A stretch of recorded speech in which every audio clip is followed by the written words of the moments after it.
Espero que se escuche bien. Voy a tratar de hablar con voz bien elevada para mejor audición. En la clase de hoy lo que abordaremos es la unidad 1, es decir, los temas relativos a teorías del conocimiento. Por lo tanto, la pregunta quizá central que debamos hacernos es ¿qué es el conocimiento? ¿A qué llamamos verdad? Si podemos distinguir afirmaciones, juicios verdaderos de aquellos que son falsos. Si efectivamente existe la verdad, ¿por qué tenemos que fundar o afirmarnos en la verdad? Si no existe, como dice Nietzsche, ¿por qué no más bien en la no verdad, o en la incertidumbre, o en la ignorancia? Hay distintas definiciones que se han dado sobre conocimiento a lo largo de la historia.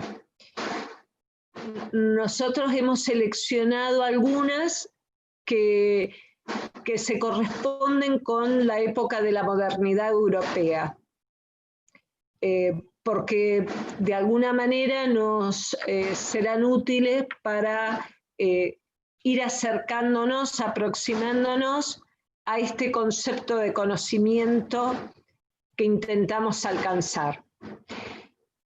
Descartes Descartes es un pensador de la modernidad, para muchos, así lo ha mencionado Hegel en la historia de la filosofía, es el padre del racionalismo.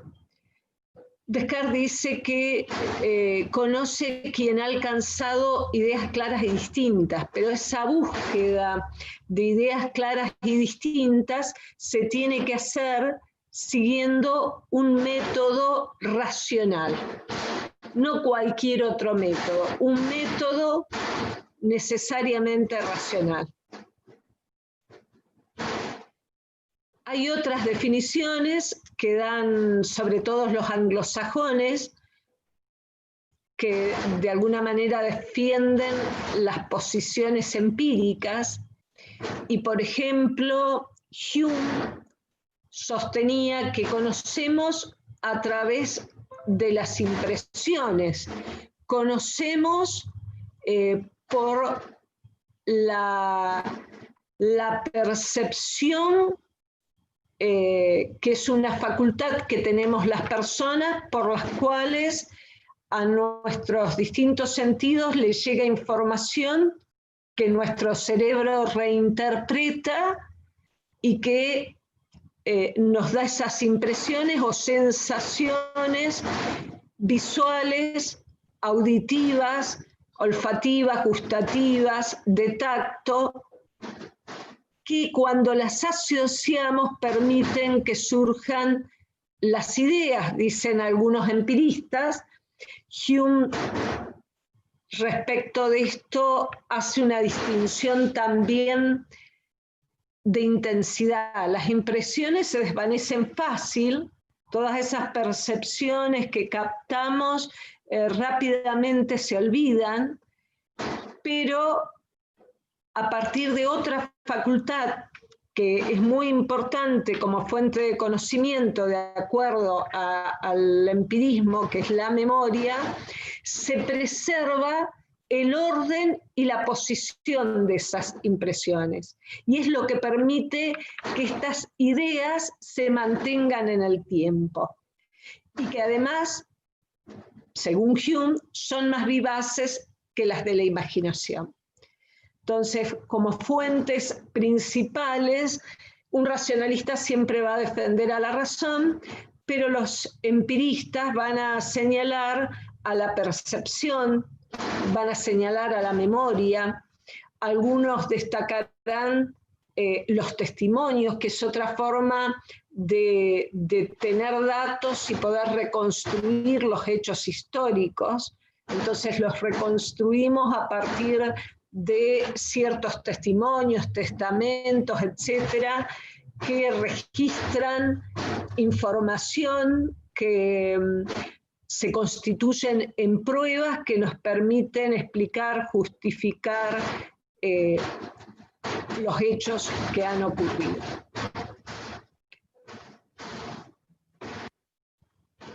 Es decir, que podemos concluir que el conocimiento está asociado a observaciones, a la sensibilidad, entendiéndola como todas esas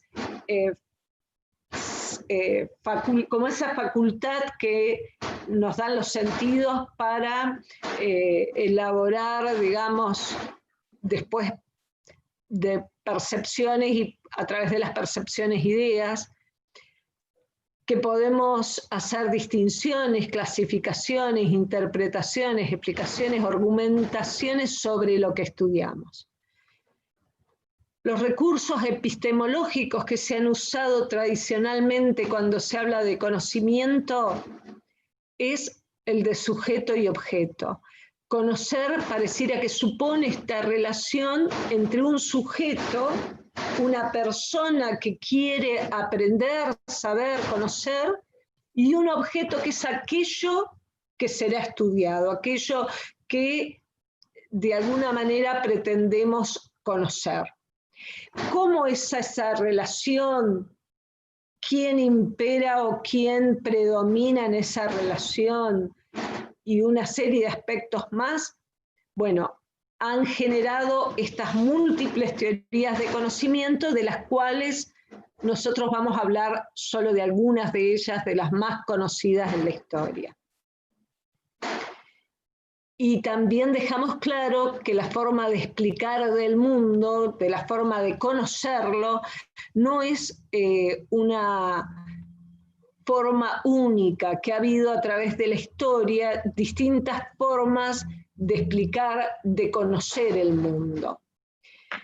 Una forma es la que se mantiene en el ámbito académico como predominante, pero otra forma explicativa del mundo es el mito.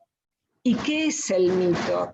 Y el mito es una forma de narrar, de contar, de expresar relaciones fundamentales entre los seres humanos y entre las personas y la naturaleza.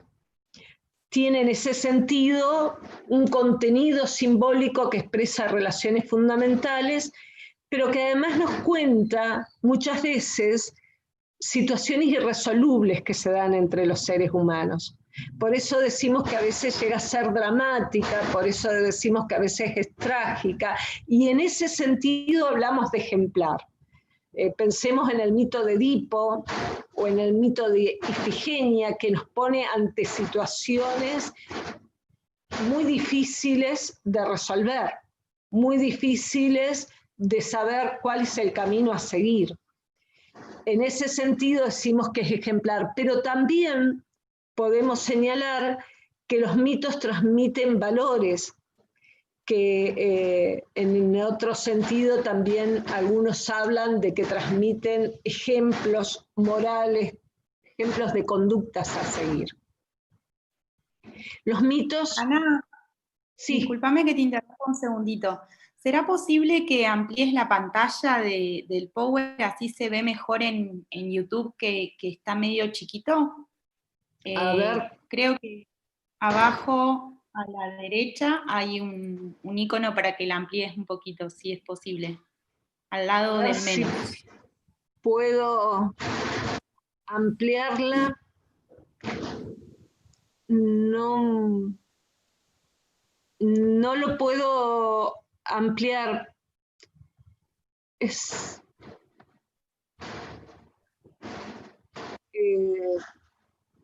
¿Viste? No, Victoria. Bueno, problema. Entonces... Perdón, quizás si habilitan la edición del PowerPoint, ¿pueden hacer algún cambio? O apretar F. Si puedo hacer un cambio, decía Jennifer. Yo decía que si habilitan la edición del PowerPoint, quizás pueden agrandarlo un poco con el botoncito de abajo como para presentación. Claro, no, lo que pasa es que evidentemente yo estoy con alguna dificultad en el manejo de este dispositivo y por eso no sé cómo hacerlo. La intención No hay es... problema, Ana. De todas formas, yo les comuniqué a los estudiantes que luego lo íbamos a subir. En principio debería ser abajo del todo donde tenés el mouse. Hay una pequeña, viste que dice comentarios, al lado hay un icono, al lado otro. Ese último donde tenés el mouse en este momento debería ser el que habilita la pantalla completa. Y si no, aún hay uno de los compañeros que dice F5. Estoy tratando de ver cómo habilitarla, pero ahí se ve mejor.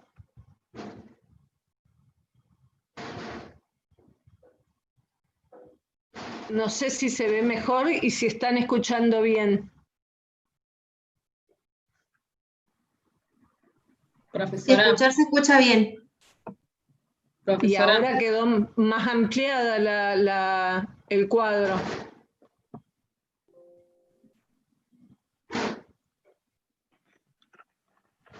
Bien, trato de retomar respecto de los mitos que habíamos señalado que también a partir de él generaron otros tipos de discursos, pero además un discurso que muchas veces ha intentado explicar el origen de la humanidad, el origen mismo del mundo, de hacerlo de este modo inteligible, comprensible, y hasta de explicar cómo apareció el lenguaje, cómo se fundó el lenguaje mismo. Esta explicación la vemos claramente si nos remitimos, por ejemplo, al mito de la Pachamama o al mito del Génesis en el relato bíblico, donde a partir del verbo se explica el nacimiento mismo del lenguaje, pero también el nacimiento del mundo. Entonces, podemos señalar que en un momento dado de la historia es muy común que podamos leer que en pueblos indígenas, en distintas comunidades, las expresiones son míticas, son a partir de estos mitos. Y también podemos leer que en la historia, digamos, europea, también en la antigüedad europea, la explicación era a través de mitos. ¿Qué es la explicación que para Platón se modificó? Todos esos mitos que podemos leer de Sófocles, que escribieron Sófocles, Eurípides, etc., fueron dejados de lado a partir de que aparece otra forma de explicación. Aparece fundamentalmente en Atenas, que es el centro donde confluyen distintas culturas, tanto de Occidente como de Oriente, y en ese caso, obviamente, comienza a darse las explicaciones de otro modo, recurriendo a otras preguntas, como por ejemplo, ¿cuál es el principio de las cosas? ¿Cuáles son las causas? ¿El porqué de las cosas? Y entonces se entiende que en ese momento, con ese tipo nuevo de explicaciones, surge justamente o se pone las bases de lo que es la ciencia actual. Platón entiende que esa Atenas y ese mundo griego significaron la muerte del mito y el nacimiento de la razón. Por supuesto que esta explicación hoy no es compartida y muchos incluso dicen hoy persisten los mitos. Los mitos aún hoy influyen en la vida científica actual.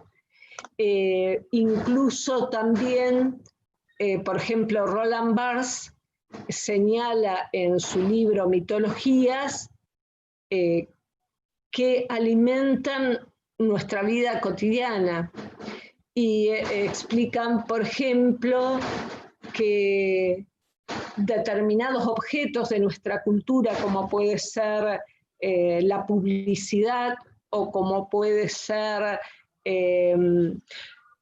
la publicidad, el deporte, etcétera, en realidad demuestran que hay espesas capas de significaciones en las que subyace la ideología de la cultura actual.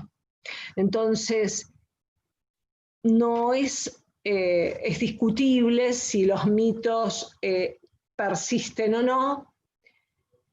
Para aquellos que entienden que ha habido un paso evolutivo del mito a la razón, un hito fundamental es Atenas, porque allí empezó a hacerse una clara distinción entre doxa es la opinión que puede dar el común de la ciudadanía, y episteme, es decir, aquellos que pretendían saber cuáles eran los principios que regían determinadas situaciones o las causas o cuáles eran las reglas que en determinados fenómenos imperaban, o las leyes o las teorías. Con esta explicación también se habla de una explicación que busca un mayor grado de rigurosidad o precisión. Si nos remontamos a Platón, podríamos decir que él, como buen pitagórico, buscaba una rigurosidad, una precisión tal que era prácticamente matemática. No todos tenían esa concepción, y lo que sí es muy importante, además de esa búsqueda de rigurosidad o precisión, que muchos también lo podrán tener presente cuando recuerdan en teoría 1 haber visto esa búsqueda de un lenguaje más preciso por parte de Kelsen, de Hofel, por dar un ejemplo. Pero también el método es sumamente importante, y siempre hablamos de un método que siga determinados pasos que se estiman imprescindibles en un camino de racionalidad. Entonces, volviendo a lo que decíamos antes, de que a lo largo de la historia hubo distintas definiciones de conocimiento, podríamos decir conocimiento es interpretar. Esta definición está dada por Gadamer, que es uno de los filósofos principales que representa la hermenéutica. Hermenéutica viene de Hermes. Hermes es el dios del mensaje, el dios de la interpretación, y justamente lo que dice Gadamer es la interpretación, conocimiento es la interpretación lingüística de los fenómenos, es poder traducir en un lenguaje comprensible para todos determinados tipos de textos, explicaciones que estemos estudiando. Un texto, señala Gadamer, no es un objeto en sí mismo, antes bien es el producto de un diálogo dirigido por la expectativa de que se ha dicho algo significativo sobre algo. Por supuesto que aquí también se originan y hay distintas perspectivas que podrían abordarse respecto de los textos. Por ejemplo, Bennett nos dice desde una perspectiva marxista, los textos no pueden tener ninguna existencia independiente de tales formaciones de lectura, haciendo alusión a que que los textos surgen en un momento histórico, en una determinada cultura, con determinadas tensiones entre distintos grupos sociales, haciendo alusión a una formación histórica. Por lo tanto, podemos reconocer que hay distintos tipos de conocimiento. Siguiendo a Ricardo Guiburg, un argentino que hace una introducción al conocimiento científico, en esa introducción él distingue tres tipos de conocimiento. El conocimiento directo, por ejemplo, conozco lo que es un celular, conozco a mi vecino, tengo un conocimiento directo de mi vecino, o bien el conocimiento de habilidad, que es el saber el cómo hacer una cosa, el know-how. Sé cómo hacer una torta siguiendo las indicaciones de tal receta, o cómo hacer un programa informático. El conocimiento proposicional, que es el relativo a los juicios, a las afirmaciones, a las proposiciones, y ahí uno podría decir un juicio o una afirmación, es decir, que un triángulo es una figura geométrica que contiene tres lados. Podríamos, en la búsqueda de una mayor perfección, reemplazar incluso al sujeto, el triángulo, por una S, y al predicado, es una figura geométrica de tres lados, por una P, y decir S es P. Estos son los conocimientos proposicionales. No nos vamos a detener en ellos, simplemente estamos tratando de acercarnos a comprender cuáles son los problemas del conocimiento. Si tenemos presente la obra de Gessen, podríamos señalar que un problema del conocimiento es si es posible conocer. ¿Podemos efectivamente conocer? ¿O de dónde proviene nuestro conocimiento? ¿De la razón, de los sentidos? Este es un segundo problema que podríamos llamar de las fuentes o del origen del conocimiento.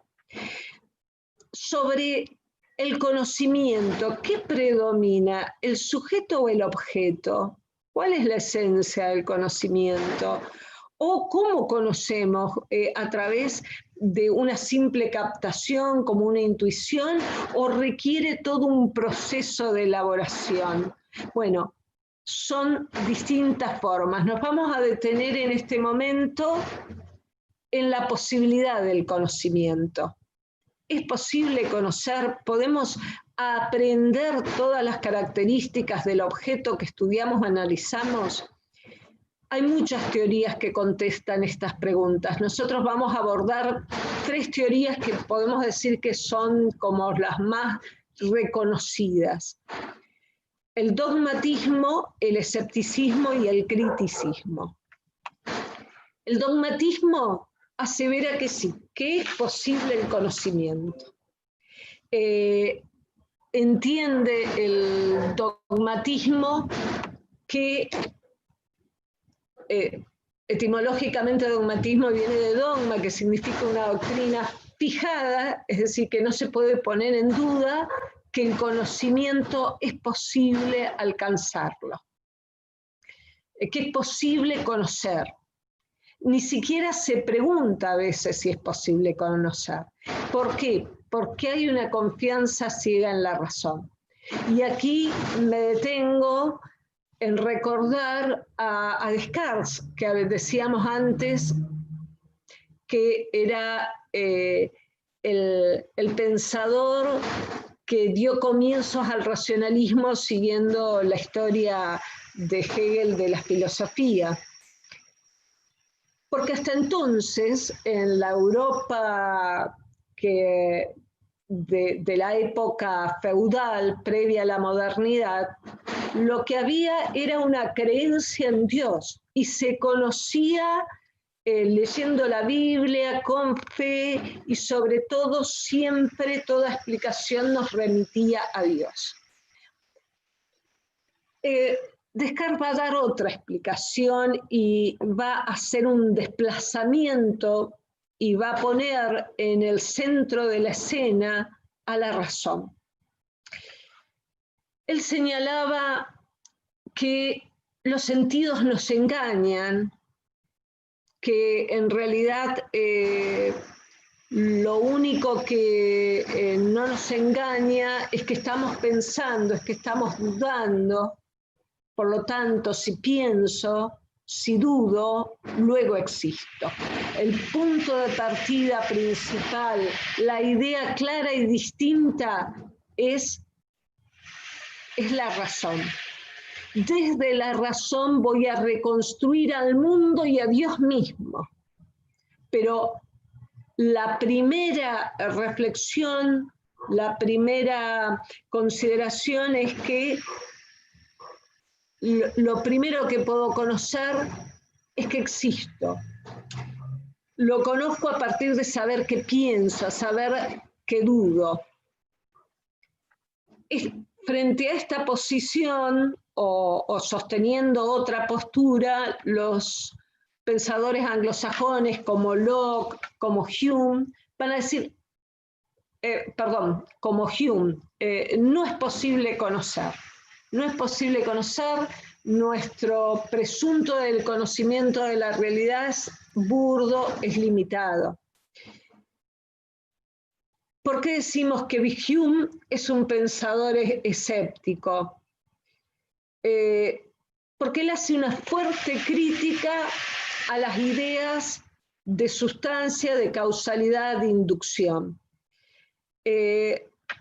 Decíamos que Hume creía que a través de la facultad de percepción nosotros podíamos llegar a tener conocimientos, podíamos tener impresiones. Ahora, esas impresiones son siempre impresiones de accidentes, de cuestiones contingentes, que pueden ser de ese modo, que pueden modificarse. Por ejemplo, mi vecino, puedo decir que es una persona calva, que realmente ahora está un poco encorvado, que no es muy alto, que además tiene arrugas. Pero esa persona, 10 años antes, no era calva. Tenía abundante cabello, no tenía casi arrugas, no estaba encorvado, era una persona erguida. Podríamos darle 5 centímetros más de los que hoy tiene, por ejemplo. Pero mi vecino es el mismo, porque es la misma persona que era hace 5 años. ¿Qué es lo que cambió en este vecino? Cuestiones accidentales, cuestiones menores, como puede ser el color del cabello, si tenía o no cabello, si tenía o no arrugas.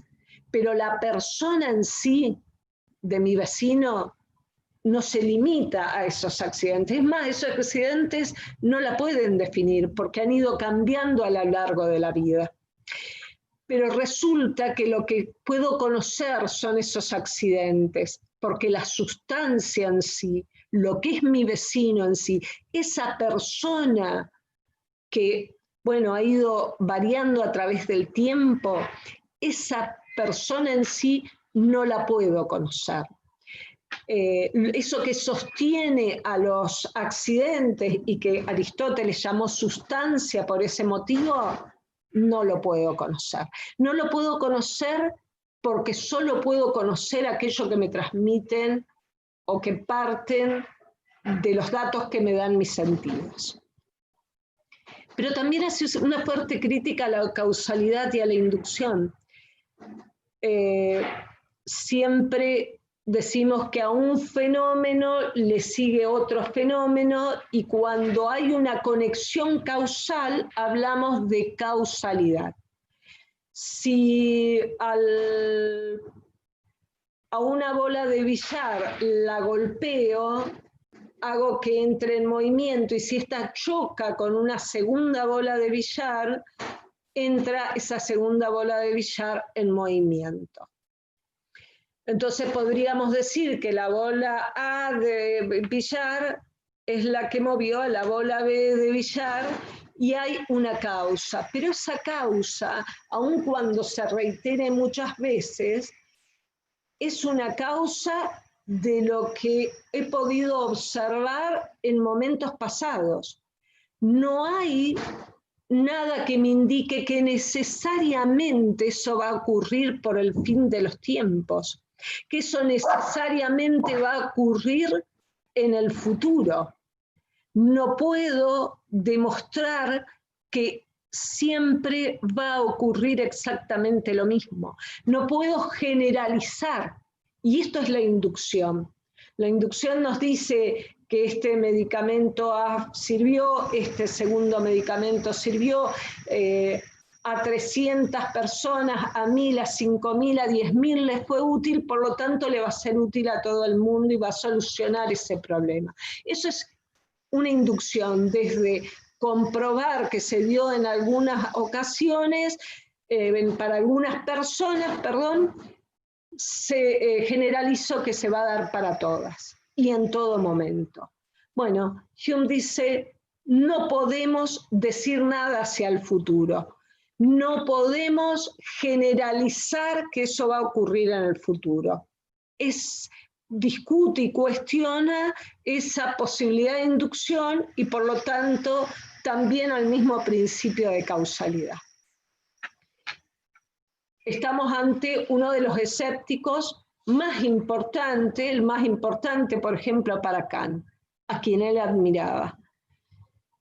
Pero por supuesto que dentro del escepticismo hay distintas corrientes. Hay una corriente que podemos denominar lógica o radical, que dice no es posible conocer, a una que sostiene una posición académica que dice hay que abstenerse de emitir juicio, porque cuestiona en realidad a la corriente escéptica lógica o radical, porque dice de sostener que no es posible conocer es ya emitir un conocimiento.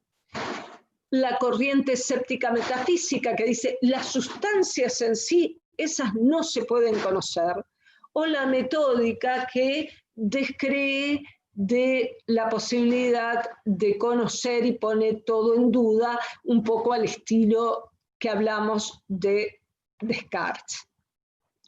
Vinculadas a estas posiciones escépticas, podríamos mencionar al subjetivismo, que entiende que la verdad está determinada por la historia personal, la vivencia de una persona. El hombre es la medida de todas las cosas, decía Protágoras. Es decir, conocemos de acuerdo a lo que el sujeto puede llegar a conocer por ciertas vivencias personales. Como he tenido determinadas vivencias, tengo la perspicacia para comprender determinadas relaciones entre seres humanos que otras personas que no han tenido esa experiencia, esa vivencia, no podrían captarlas. El relativismo, en cambio, va a poner énfasis en la verdad, pero determinada por factores externos. Lo que es determinante de acuerdo a este pensamiento puede ser la historia, una clase social. Bueno, tiene esa mirada porque es un burgués o porque es un proletario o la cultura a la que pertenece. Y el pragmatismo, que en realidad también entiende que no se conoce la verdad, sino que solo se entiende que puede generarnos cierta utilidad o puede ser exitosa de acuerdo a las expectativas que teníamos inicialmente. El criticismo es una corriente que ha promovido Kant. Él escribió La crítica de la razón pura y habla de la crítica como un examen de la posibilidad de conocer. ¿Puede el hombre conocer? ¿Puede conocer a través de la razón? Y cuando Kant habla de razón, no es lo mismo que hablar de entendimiento. Razón quiere decir que puedo analizar algo, pero sin partir y sin apoyarme en los datos que me provienen de los sentidos. Y entonces él dice, no puedo conocer la sustancia en sí, no puedo conocer lo que él llamaba los números. Puede haber una apariencia de conocimiento, puede haber una ilusión, podemos tener ideas, pero esas ideas no son verdaderas. Por ejemplo, podemos conocer si el origen del mundo, podríamos conocer el mundo y alguien podría decir, podemos conocer el origen del mundo y demostrarlo. De la misma manera que alguien podría decir, no podemos conocer la eternidad del mundo, el mundo no tiene origen y esto lo podemos demostrar. Son dos conceptos que tiene origen o que es eterno, que están en posiciones opuestas y que son verdaderas antinomias que la persona, a través de la razón, no puede resolver. Creer que esto lo puede resolver es absolutamente ilusorio, de acuerdo a Kant. No lo puede resolver, y por eso esta parte que estudia la razón, Kant la llama la dialéctica trascendental. No lo puede conocer porque solo podemos conocer los fenómenos. Introduce este término que en adelante va a ser muy usado para señalar, y este es el origen etimológico del fenómeno, lo que aparece ante nosotros, lo que se manifiesta, lo que podemos percibir a través de nuestros sentidos. Esto es lo único que podemos conocer. Otro problema del conocimiento es el origen. ¿De dónde proviene mi conocimiento? ¿De la razón? ¿Proviene de los sentidos? Y aquí vamos a ver distintas orientaciones. Las principales son el racionalismo, que dice de la razón, el empirismo nos habla de la experiencia, el intelectualismo reconoce la participación de ambas, igual que el apriorismo. Pero nos detenemos para hablar del racionalismo. El racionalismo dice hay una única fuente de conocimiento, es la razón. Invita a desconfiar de los conocimientos que provienen de los sentidos. Los sentidos nos engañan. En la época que vivía Descartes, más o menos en esos tiempos, también había un poeta que había escrito que el cielo azul que todos vemos no es cielo ni es azul, lástima grande que no sea verdad tanta belleza. Es decir, justamente nos indica que no es verdad aquello que viene de los sentidos, que no existe esa bóveda que parece un cielo y que es de color azul. Entonces, justamente por eso tenemos que desconfiar de los sentidos. Lo que no nos engaña es la razón para Descartes. Y él entiende que hay algunas ideas que son innatas, como la idea de Dios. Después de saber que en realidad, si pienso, si dudo, existo, él trata de reconstruir también el mundo, también a Dios. Y ese segundo paso es para explicar que todos tenemos una idea infinita de Dios. Pero esa idea infinita no puede provenir de un ser perfecto. Luego, Dios existe. Para Leibniz y Wolff, en cambio, esas ideas innatas están vinculadas al principio de identidad. Toda cosa es igual a sí misma, A es igual a A. El principio de no contradicción, una cosa no puede ser y no ser la misma al mismo tiempo y en el mismo lugar, o la de razón suficiente, todo tiene su razón de ser. Desde ahí en adelante, bueno, tienen la posibilidad de desarrollar el conocimiento científico de acuerdo al racionalismo, pero siempre siguiendo el método racional. A diferencia de lo que dice el empirismo, ¿no? que entiende que la única fuente es la experiencia, que todas las ideas proceden y no son más que una asociación de los datos que nos dan la experiencia. Nuestra mente, a diferencia de lo que decían los racionalistas, es una hoja en blanco, una tabula rasa, dice Locke, que vamos llenando por medio de la experiencia, que es además el único criterio de verdad. El conocimiento, entonces, en este caso, está limitado por la experiencia. Y el método que se usa, y en esto va a diferir Locke de Hume, bueno, está dado por esa observación, por el análisis de esa observación, por la inducción.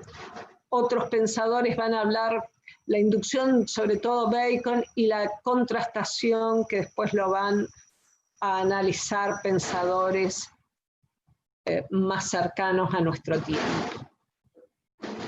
En el caso del intelectualismo, Aristóteles y Tomás de Aquino quizás sean sus representantes más importantes. Para Aristóteles y Tomás de Aquino, los objetos de conocimiento están dados y son conocidos especialmente por la experiencia. Ahora, eso en forma inicial, pero después tenemos que elaborarlos racionalmente. ¿Y por qué lo podemos elaborar racionalmente? Porque la realidad es inteligible, es racional. Toda cosa tiene una materia y una forma. Por ejemplo, esta computadora desde la cual hablo está sobre una mesa que es de madera, puede ser de otro material, metal, etc. Y tiene una forma. Podría ser, en este caso, 4 patas y una tabla rectangular que hay sobre esas 4 patas. Pero entonces podríamos señalar que la forma es lo inteligible, que es lo que nos permite definir a la mesa como esa tabla que permite sostener cosas, que se sostiene sobre una o más patas.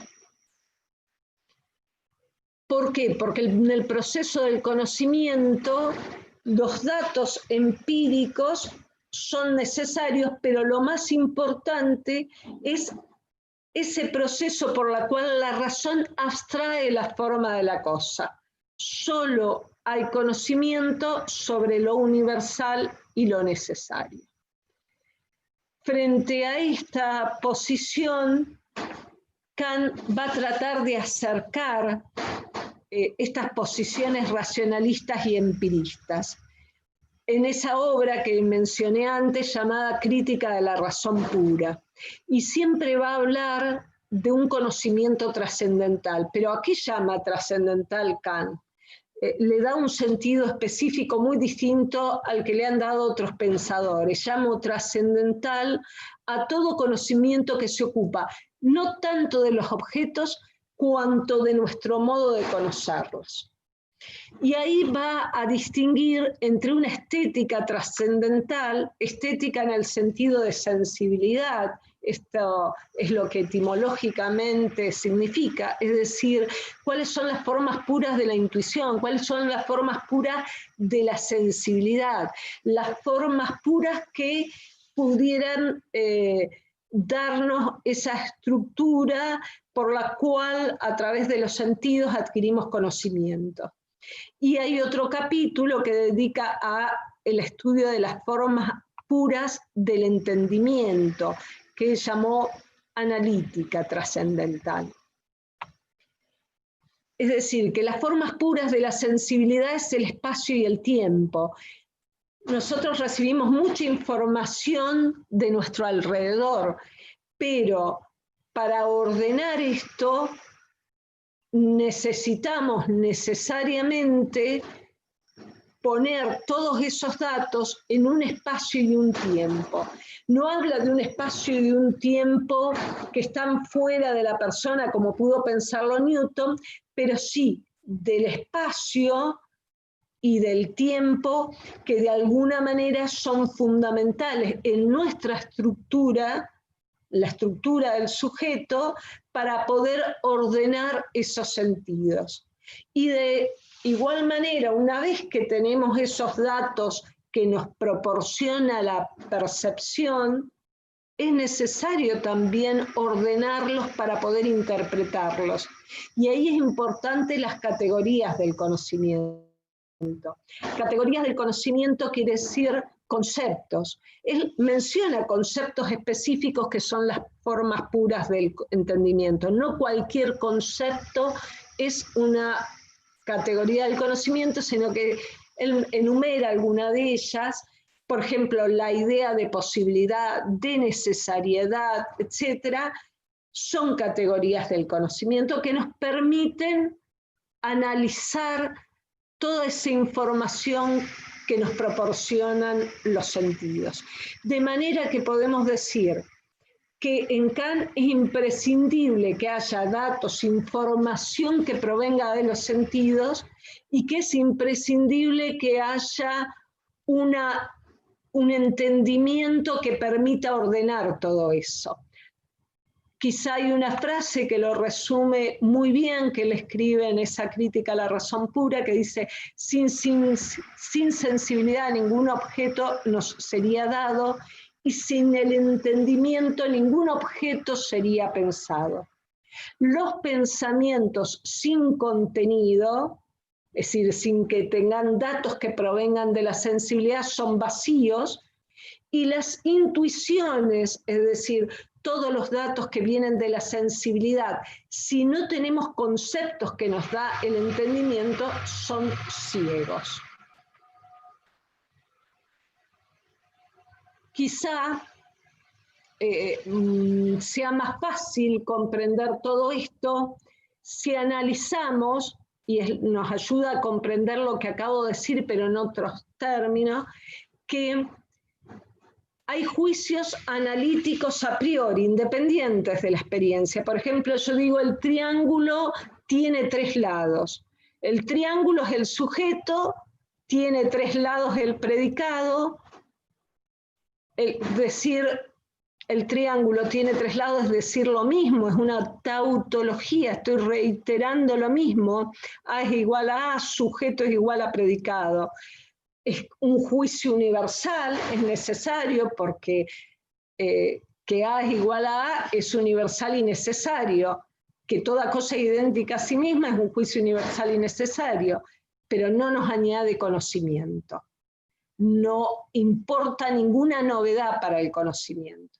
En cambio, cuando decimos los juicios sintéticos a posteriori de la experiencia, estamos diciendo que sí hay juicios que podemos elaborar después de tener experiencia. Por ejemplo, la pared es blanca, la mesa en la que trabajo es de forma rectangular.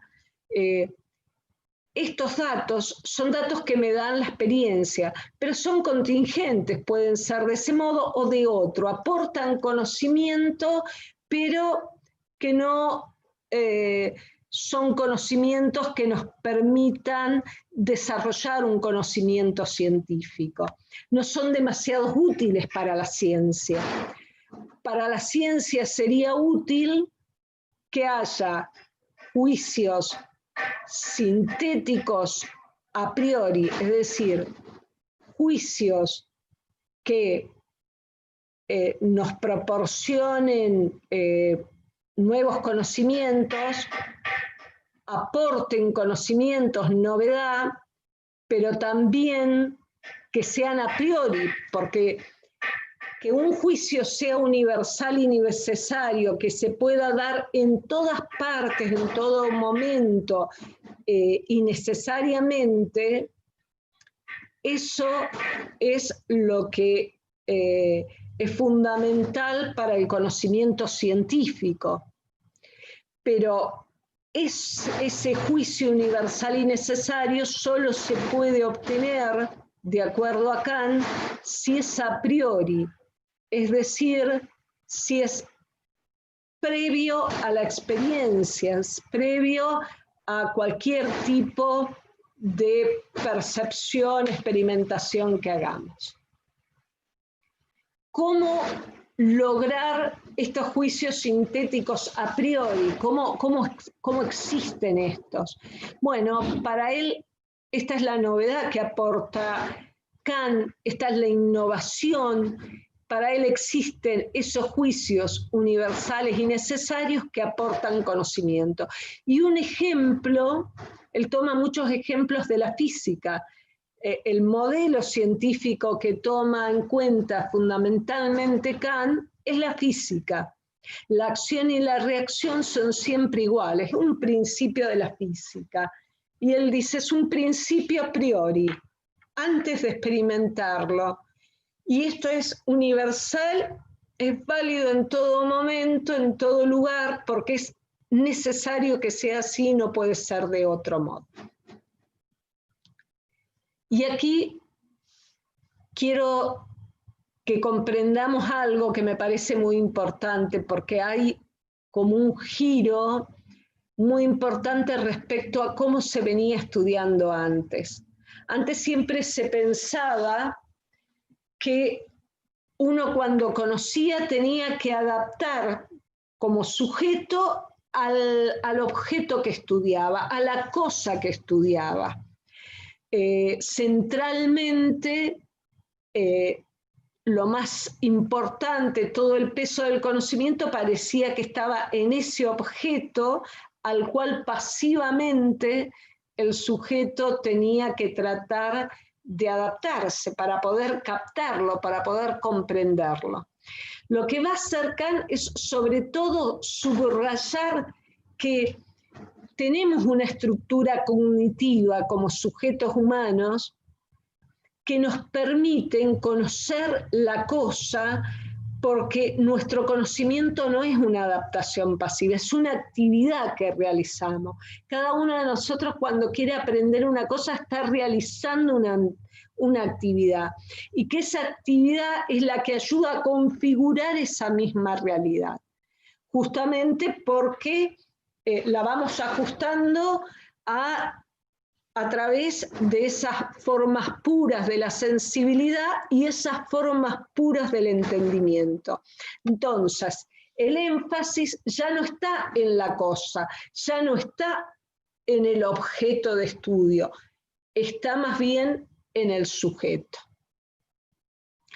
A mí me gustaría que si hay preguntas, si hay dudas, porque todo lo que dije lo he tratado de sintetizar, pero no es fácil ni sintetizarlo ni seguirlo. Entonces me gustaría que alguien que tenga dudas y se anime a exponerlas, haga las preguntas que crea pertinente. O no sé, Victoria, si hay planteos, problemas, dudas que se han planteado hasta ahora.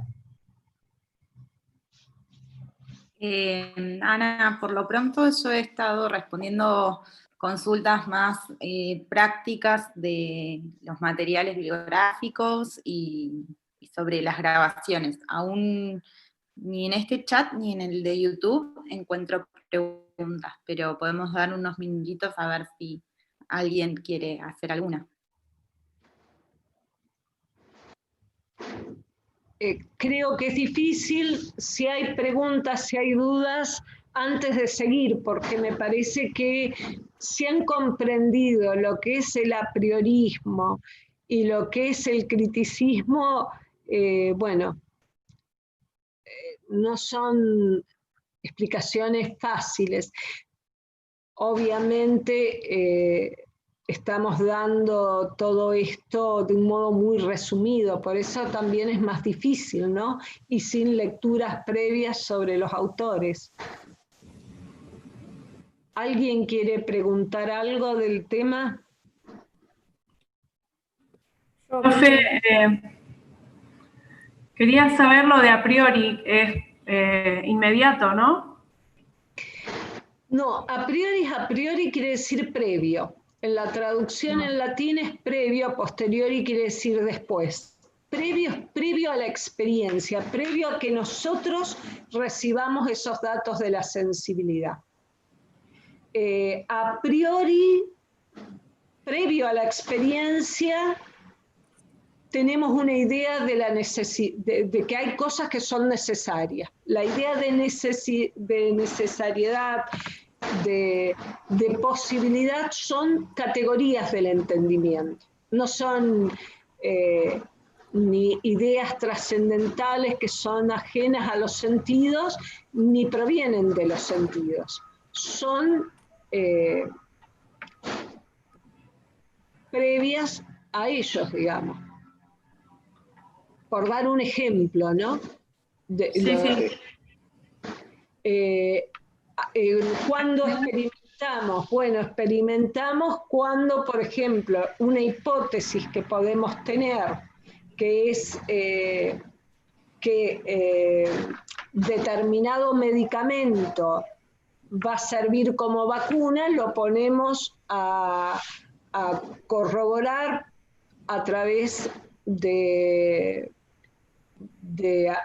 distintos modos, ¿no? A través de animales o a través de personas y con cantidades distintas de personas. Y de ese modo vamos corroborando eso. Pero eso ya implica una experiencia, ¿no es cierto? Ahora, sí. ¿Hay conocimientos previos a hacer todo un proceso experimental o simplemente a recibir un dato sensible? Para Kant sí hay ciertas categorías del entendimiento, como puede ser lo que decía recién, la idea de necesidad, perdón, no idea, la categoría de necesidad, el concepto de necesidad, es un concepto que para él es previo a la experiencia. No es el pensamiento, por ejemplo, que tiene Locke, que para él esta idea de necesidad no es más que una asociación que uno hace de muchas experiencias que ha tenido a lo largo de la vida.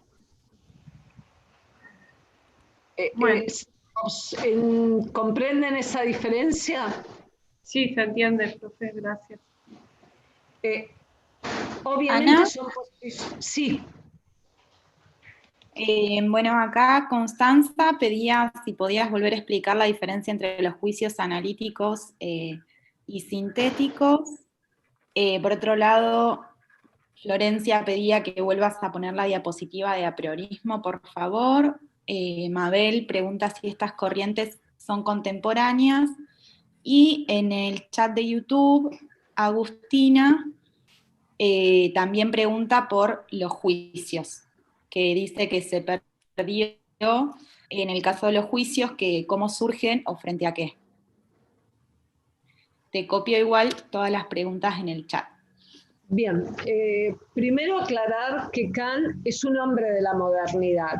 Él nace más o menos en 1695 y escribe sus libros cuando tenía casi 60 años, creo que más o menos es ese tiempo, pero digamos que sería que escribe su obra a mitad del siglo XVIII, más o menos.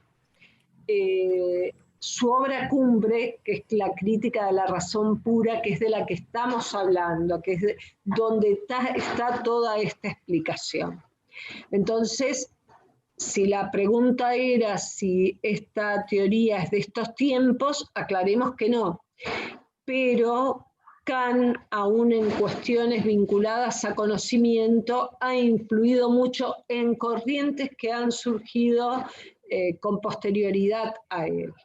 Por eso ustedes, tanto en el ámbito del conocimiento como en cuestiones vinculadas a cuestiones éticas, etc. Es un pensador que aún hoy es muy, muy citado.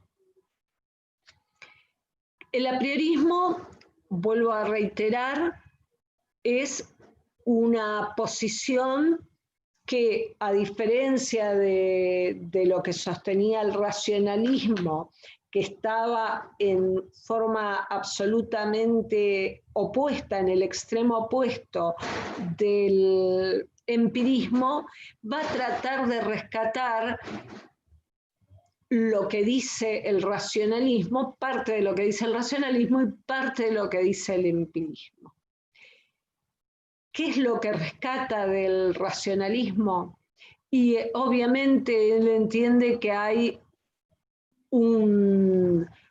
unas formas puras del entendimiento que van a permitir ordenar toda esa cantidad de información que nos llega a través de los sentidos. Pero que además hay formas que son a priori. El concepto nuevo de a priori también lo introduce Kant.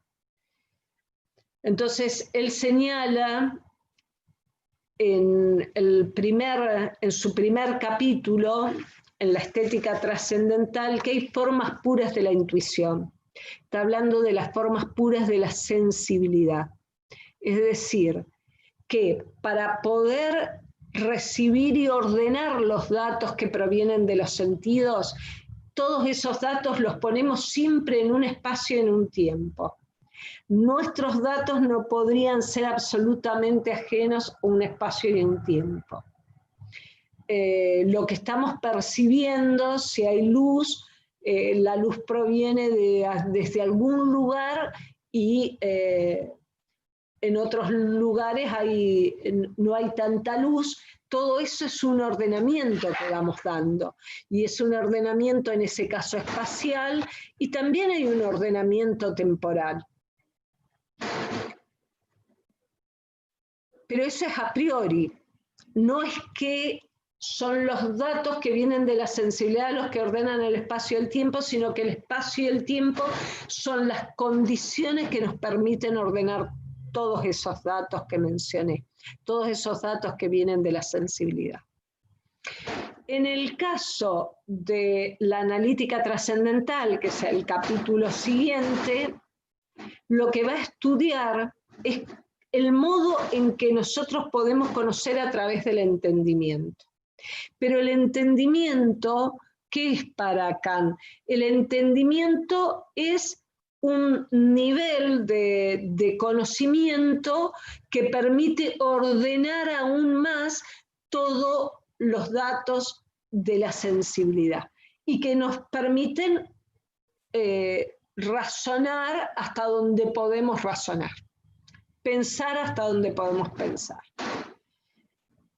Entonces, podemos decir que las formas puras de la sensibilidad dijimos que eran espacio y tiempo, y aclarábamos, no estamos hablando del espacio y el tiempo externo, estamos hablando de que en nuestra estructura cognitiva hay un espacio y un tiempo de ordenamiento de esos datos de lo que vemos, de los datos que vienen de lo que vemos, de lo que escuchamos, etc.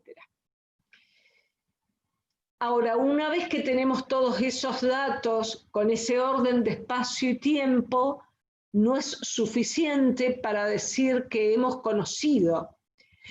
Nosotros, para poder pensar algo relativo a un objeto, también tenemos que recurrir a otros conceptos o categorías, que son las que nos permiten pensar sobre todos esos datos sensibles que están ordenados en un espacio y un tiempo.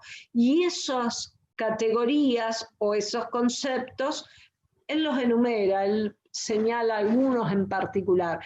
Yo menciono 2 o 3 que me parece que son fáciles de la comprensión, para que comprendan la idea general de Kant. Uno de ellos es la posibilidad, la necesidad, la existencia. Nosotros, ¿de dónde, diría Kant, surge esta idea de existencia? Surge, obviamente, de nuestra estructura cognitiva.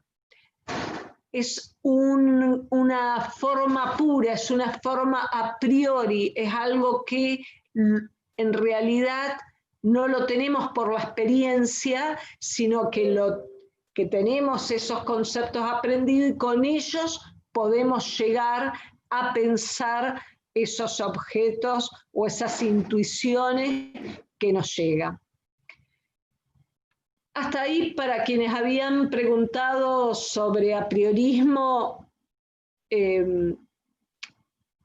no sé si ha quedado claro lo que dije, pero también se puede explicar a través de los juicios. Juicios son afirmaciones que podemos hacer justamente porque contamos con esas categorías del pensamiento que nos permiten ordenar y hacer una afirmación, ¿no? Una afirmación que puede decir llueve o no llueve, son afirmaciones, a eso llamamos afirmaciones o juicios o proposiciones. Y estos juicios, él distingue entre juicios analíticos a priori, es decir, que no ha habido experiencias previo a cualquier actividad experimental. La idea de tres no es algo que resulta de una experiencia, sino que más bien es algo que hemos elaborado independientemente, hemos construido los sujetos independientemente de la experiencia. Entonces, el triángulo tiene tres lados, es un juicio analítico a priori, es un juicio que resulta de una construcción que hacemos las personas. Ahora, ¿cuál es el inconveniente de este juicio para el desarrollo científico? Que estamos hablando de lo mismo. A es igual a, el sujeto es igual al predicado. Si ustedes ven, el predicado tiene tres lados, ya está contenido en la idea del triángulo, estamos diciendo lo mismo. Es un juicio universal y necesario porque en cualquier lugar que se ubiquen, ustedes van a poder decir, estén en China, estén en la India, estén en África o estén en la Argentina, el triángulo tiene tres lados y van a entender que ese juicio es universal y es necesario. Pero, ¿nos ha dado algún conocimiento nuevo? No, para el desarrollo científico no es algo muy innovador. Simplemente hemos repetido algo que está en lo que ya hemos elaborado. Y este es un inconveniente. Para que haya desarrollo científico necesitamos que haya algunas innovaciones. Ahora, las innovaciones solo las podemos dar a posteriori, después de una experiencia. Entonces yo puedo decir, la pared es blanca, la biblioteca tiene libros, pero he tenido la percepción de que hay una biblioteca y que tiene libros, obviamente podría no tenerlos, podría decir no tiene libros, o al revés, la biblioteca tiene libros, que tiene libros, ustedes lo están viendo.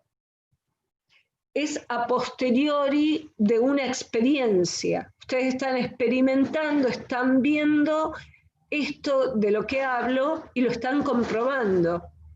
Entonces, que la pared sea blanca, ¿por qué no es un juicio analítico? Porque lo que está en el predicado, que es blanca, que tiene libros, no está contenido en la pared. De la pared no se deduce que sea blanca, podría ser negra, podría ser roja. De la pared no se deduce la necesariedad de que sea blanca, por lo tanto no es un juicio universal y necesario. Es un juicio contingente. Esta pared es blanca, mañana puede ser de otro color. En la casa de ustedes, las paredes de ustedes pueden ser verdes, amarillas, rojas. Una biblioteca puede tener libros, no tenerlos, tener en parte libros y en parte adornos, tener una foto. Pero entonces lo que está en el predicado, ese predicado no es igual al sujeto. No es una tautología, por supuesto que no. ¿Agrega conocimiento? Por supuesto que sí, pero ¿es un conocimiento importante para el desarrollo científico? No. Que la pared sea blanca o no, que esta biblioteca tenga libros o no, para el desarrollo científico no le agrega prácticamente ningún conocimiento. No va a dejar de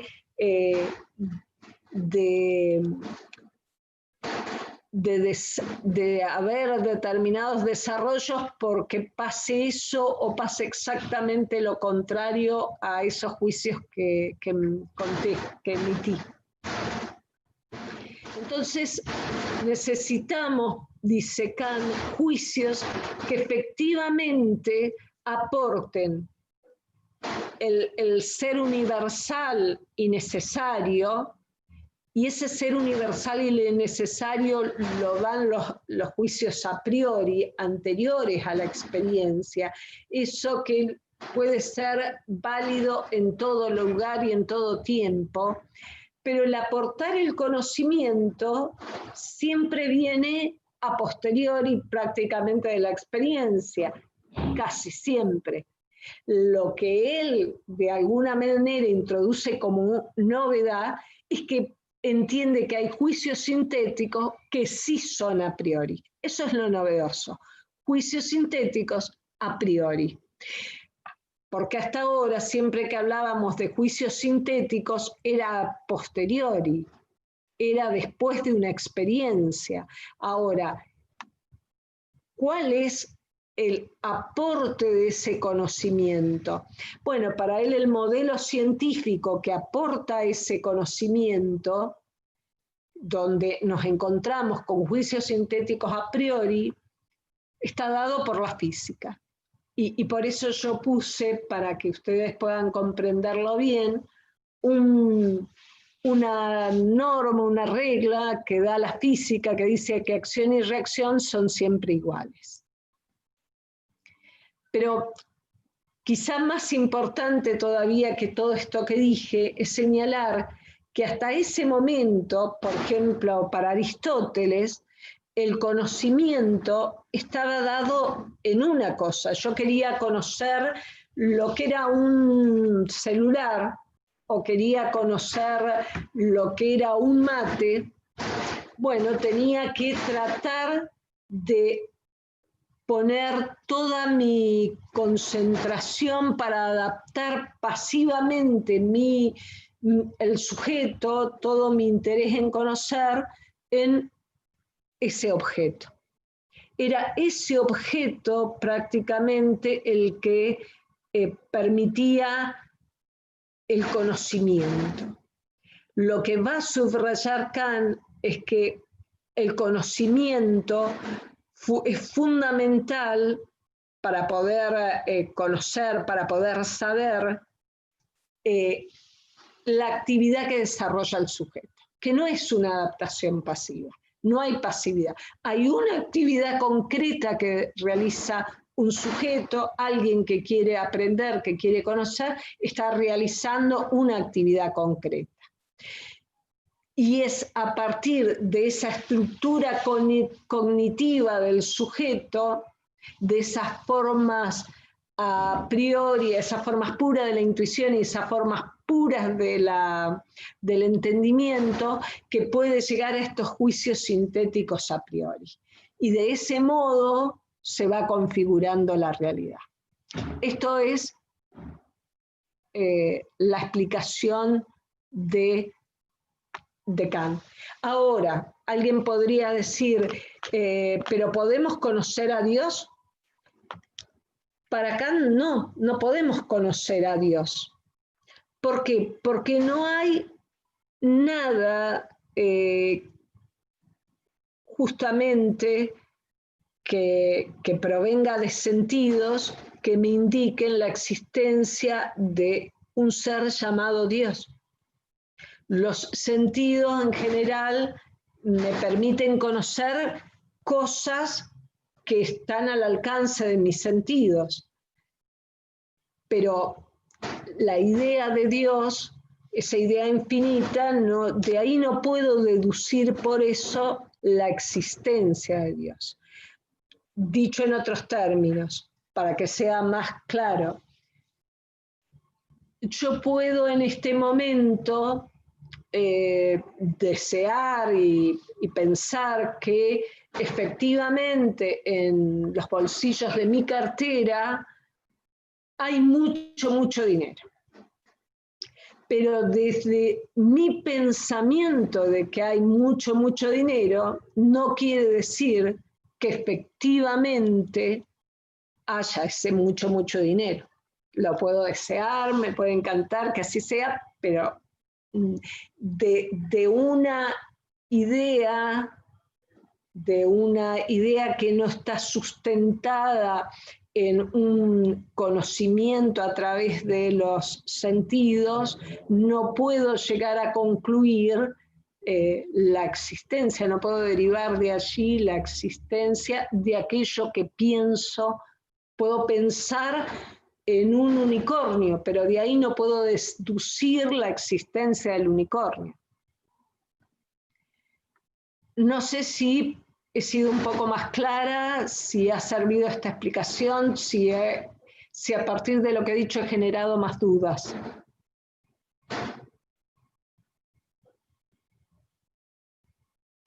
O si me están escuchando.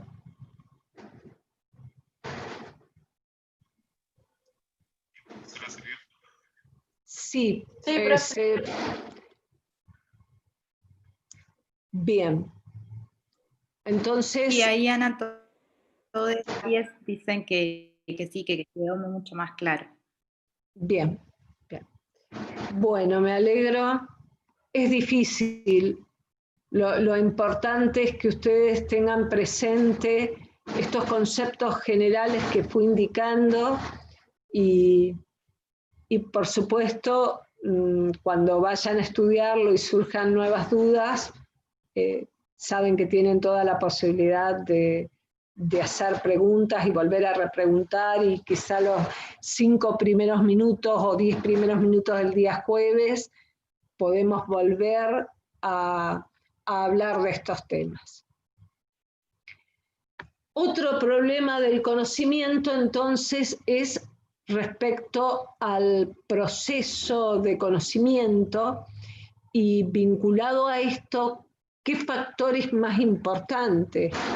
¿El sujeto o el objeto? El objetivismo es aquella corriente que dice que el objeto determina al sujeto. El subjetivismo dice el objeto es producto del sujeto. Si recordamos lo que expliqué recién, no importa que a lo mejor merezca muchas más lecturas para opinar, pero ¿qué dirían ustedes? Para Kant, por ejemplo, ¿qué sería más gravitante, el objeto o el sujeto? ¿Dónde lo ubicarían, en el objetivismo o en el subjetivismo?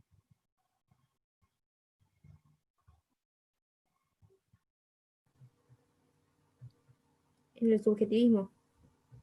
Claro, en el subjetivismo, justamente era lo que marcaba de que él pone el énfasis en la necesidad de conocer la estructura cognitiva. Él dice, bueno, hay que conocer cuáles son las condiciones de posibilidad para abordar determinado tema.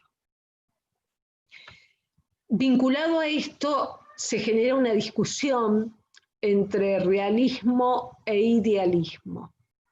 El realismo en general entiende, podemos decir, que hay cosas que están por fuera del propio sujeto.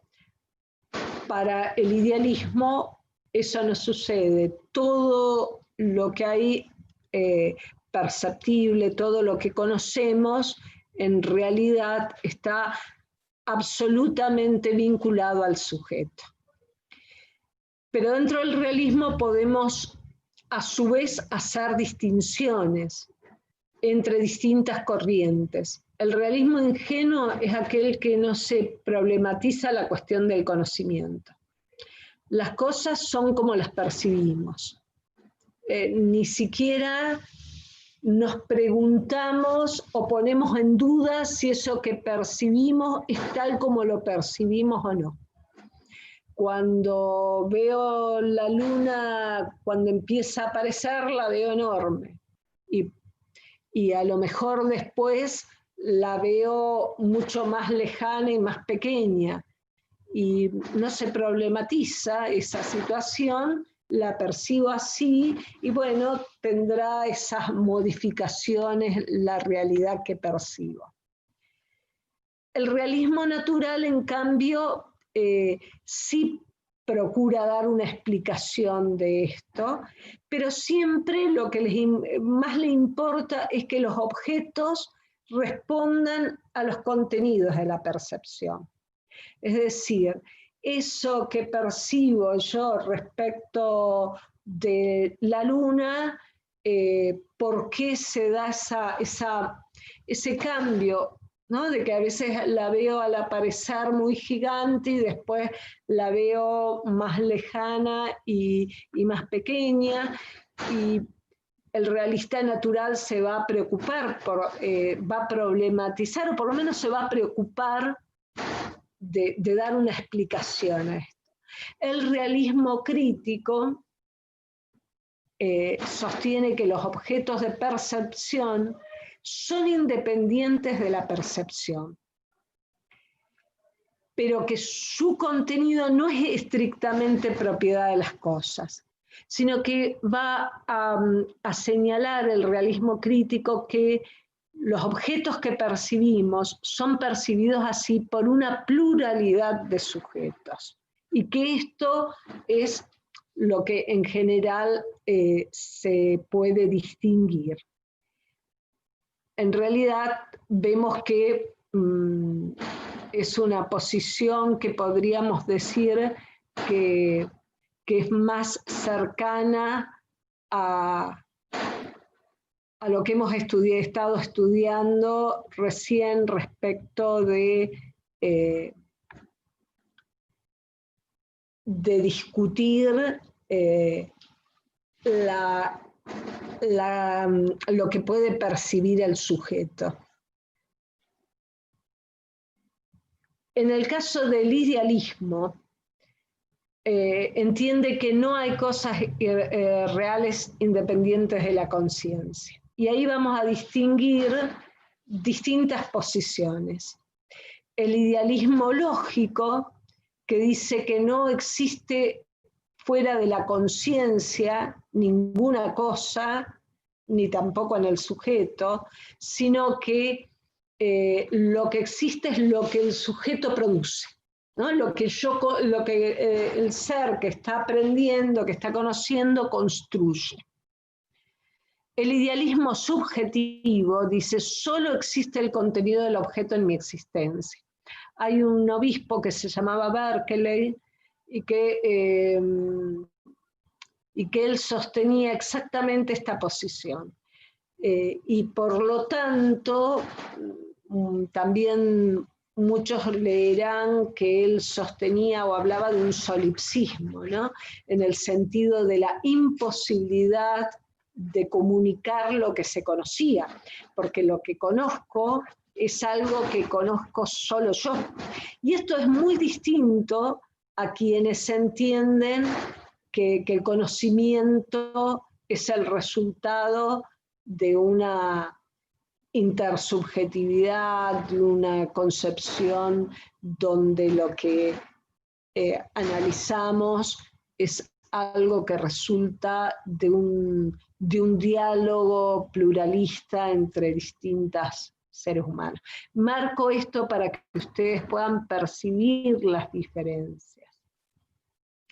El fenomenalismo, que ya es una posición que se mantiene desde Kant, pero que ha tenido como corrientes que han seguido trabajando sobre estos temas y han trabajado con muchos textos muy importantes durante todo el siglo XX. el fenomenalismo sostiene que solo conocemos lo que se nos aparece. Y lo que se nos aparece es el fenómeno, es decir, aquello que podemos percibir a través de nuestros sentidos. Lo que no podemos conocer es la cosa en sí. No podemos conocer a Dios, no podemos conocer el mundo. Lo que conocemos son, bueno, la computadora, la mesa, las normas que elaboramos nosotros los abogados o legisladores o nuestro país, pero conocemos acotadamente eso que se nos aparece. La cosa en sí, la sustancia esa que permanece a través del tiempo y que en realidad carece de accidentes, que no es contingente, sino que es lo que hace que la cosa sea en sí y siempre la misma, eso no podemos conocerlo. Y esta posición es de alguna manera la que ha sostenido antes Kant.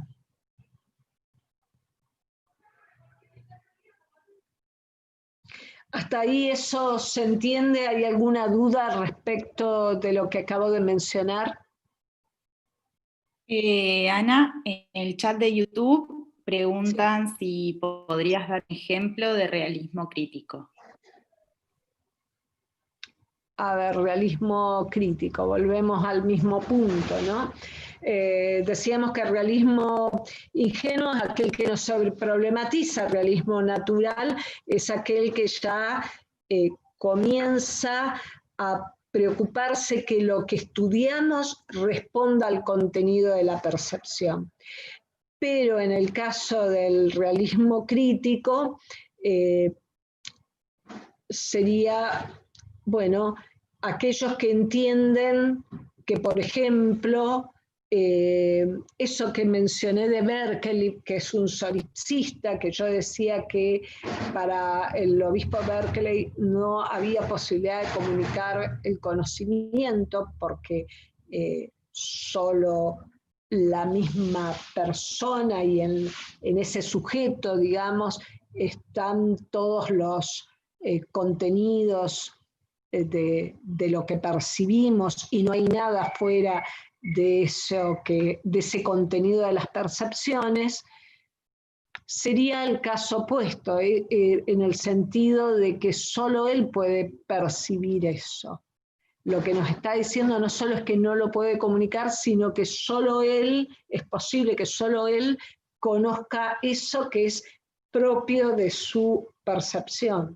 En cambio, el realista crítico se supone que hay una pluralidad de sujetos, hay muchos sujetos que estamos percibiendo, por ejemplo, que determinada vacuna va a curar a una persona enferma de COVID y por lo tanto decimos, bueno, esta vacuna es algo que puede ser útil para vacunar, no, perdón, si es vacuna va a evitar que nos enfermemos, ¿no?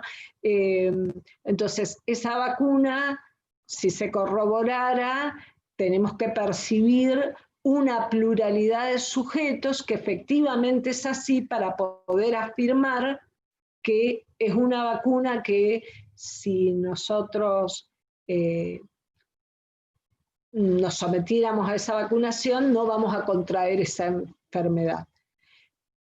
Pero es una percepción ya no de un sujeto, sino que es una percepción necesariamente de un conjunto de sujetos.